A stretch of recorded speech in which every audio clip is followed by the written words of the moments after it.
ada grebeknya di belakang. Sudah dipasang.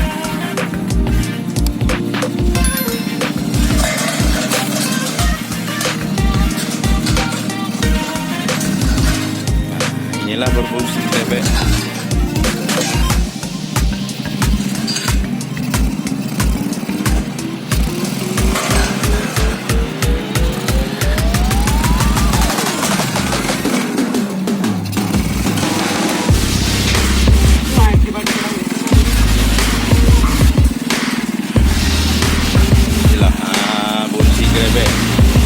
Grebek udah dipasang di belakang di traktor.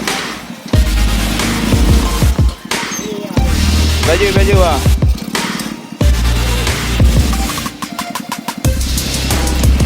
Masih dalam keadaan uji coba. Kira-kira nanti pas di belokan di mana kita ambil posisi akan kita tahan lagi. Jangan habis kayak gini. Kenal ke? Wow, betul lah.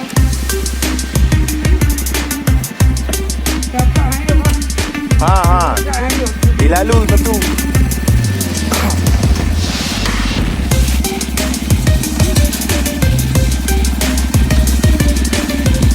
Sebelum kita tes ke dalam lumpur, kita uji dulu di tanah keras ataupun di atas daerah dulu, belum menuju ke sawah.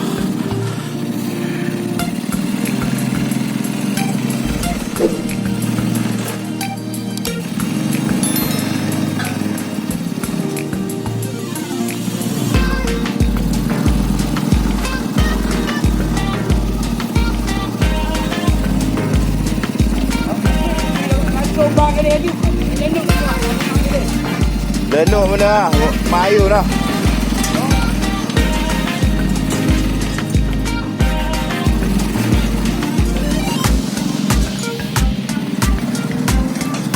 Ayang ke